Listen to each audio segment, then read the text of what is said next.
Hello students, good afternoon. Today I am going to explain the new chapter of your book, chapter 8, The Leopard, which was written by Ruskin bond. बेटा ये chapter जो leopard है इसको किसने लिखा है? Ruskin bond ने लिखा है। ये जो ऑथर हैं ये एक नेचर लवर है, मतलब इनको प्रकृति से बहुत ही ज़्यादा प्यार है। और इस चैप्टर में इन्होंने अपने एक्सपीरियंस को शेयर किया है कि ये जब मसूरी के फॉरेस्ट में गए, वहाँ पर इन्होंने घूमा तो क्या देखा क्या नहीं देखा, वो सारा एक्सपीरियंस इन्होंने शेयर किया है इस चैप्टर में। तो चलिए हम देखते हैं, चैप्टर स्टार्ट करते हैं। I first saw the leopard when I was crossing the small stream that ran through the forest at the bottom of the hill on which I lived when I first came to Mussoorie. तो यहाँ पे author क्या बता रहे हैं कि वो जो पहली बार मसूरी में गए और वो जिस पहाड़ी पर रहते थे तो उसी के नीचे से फॉरेस्ट से होते हुए एक छोटा सा नाला बहता था। और जब पहली बार वो उस नाले को क्रॉस कर रहे थे तब उन्होंने क्या देखा था? लियोपर्ड देखा था, मीन्स तेंदुआ।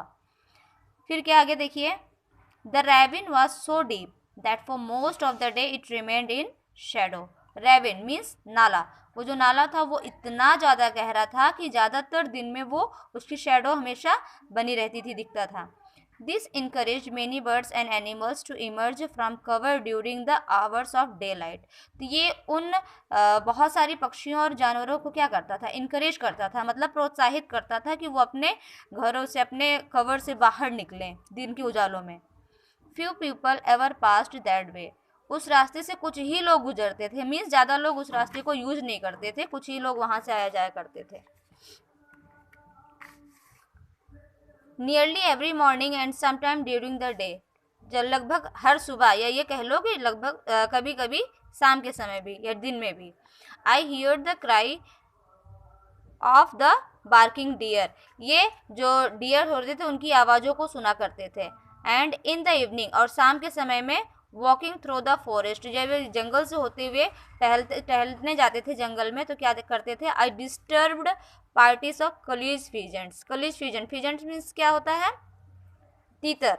तो ये क्या करते थे, जब ये जंगलों में टहलने जाते थे तो जो कई सारे फीजेंट्स जहाँ इकट्ठे होते थे तो वो उनको क्या करते? डिस्टर्ब कर देते थे। The birds went gliding into the ravines on open motionless wings. तो वहाँ पर उस नाले की तरफ ये देखते थे कि जो बर्ड्स, पक्षी हैं, वो अपने खुले हुए पंखों से, जो बिल्कुल गतिहीन है, मोशनलेस विंग्स मीन्स गतिहीन पंख जो हैं, उससे वो उसी रेविन के ऊपर स्लाइड कर रहे हैं, फिसल रहे हैं। I saw pine martens and a handsome red fox. उस जंगल में और क्या देखा इन्होंने? Pine martens. तो मार्टिन्स मीन्स नेवला, वहाँ पर उन्होंने नेवले की एक प्रजाति भी देखी और एक हैंडसम मतलब बहुत ही सुंदर लाल कलर की लोमड़ी देखी। I recognised the footprints of a bear. तो उस जंगल में जो फुटप्रिंट्स थे, फुटप्रिंट्स मतलब पैरों के निशान, वो भी किसके? भालू के। उन्होंने उसको भी पहचाना। As I had not come to take anything from the jungle. तो ये ऑथर कह रहे हैं कि जैसे कि उस जंगल में कुछ भी लेने के लिए नहीं आए थे, तो इससे क्या हुआ था कि the birds and the animals soon grew accustomed to my face. वहाँ के जो पक्षी थे या जानवर थे वो बहुत ही जल्दी उनके चेहरे को देखने के आदी हो गए थे। तो यहाँ ऑथर का कहने का मतलब क्या है? वो जंगल में जितने दिन थे वो प्रतिदिन उस जंगल में घूमने जाया करते थे। तो इस तरीके से वहाँ के जो बर्ड्स थे, एनिमल्स थे, वो डेली इनका फेस देखते थे और इनके आदी हो गए थे। और possibly they recognise my footsteps. ये कह रहे हैं कि मुमकिन ये भी था कि वो उनके पैरों के स्टेप्स को भी पहचान जाते थे।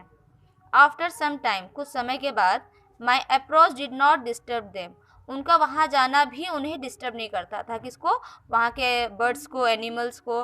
तो जब भी ऑथर वहाँ जाते थे तो वो बिल्कुल भी अब डिस्टर्ब नहीं होते थे। The langurs in the oak and rhododendron trees, for instance, who would at first go leaping through the branches at my approach, now ignored me as they munched up the tender green shoots of the oak। तो ये कह रहे हैं क्या कि जो लंगूर थे उस जंगल में, पहले जब ये जंगलों में जाया करते थे तो वो क्या होते थे? वहाँ से भाग जाते, डर जाते, मतलब डिस्टर्ब हो जाते थे, परेशान होते थे। लेकिन अब वो डेली जाने लगे तो वो उनके आदी हो गए। तो वो लंगूर्स क्या करते थे? जो कहाँ पर रहते थे? रोडोडेंड्रम ट्रीज पर। तो अब वो उनको देखकर बिल्कुल भी परेशान नहीं होते हैं, उनको इग्नोर करते हैं और ऐसा लगता है कि जैसे वो ऑक के ट्री पर ऊपर बैठे हुए कुछ की जो शाखाएं या पत्तियां हैं उनको चबा रहे हैं। वन इवनिंग, एक दिन शाम को क्या होता है, एज आई पास्ट, जैसे वो वहाँ से गुजर रहे थे, आई heard them chattering in the trees and I was not the cause of their excitement. तो ये ऑथर कह रहे हैं कि जब एक दिन शाम को वो उसी रास्ते से गुजर रहे थे, पास कर रहे थे उस रास्ते को, तो इन्होंने क्या सुना, कुछ चैटरिंग, चैटरिंग मीन्स मंकीज की वॉइस जो होती है उसको बोलते हैं चैटरिंग, इन द ट्रीज, पेड़ों के ऊपर, and I was not the cause of their excitement. और वो कह रहे हैं कि वो जो आवाज़ें आ रही थी उसका रीज़न मैं नहीं था, यानी मेरी वजह से वो इतनी आवाज़ें नहीं कर रहे थे।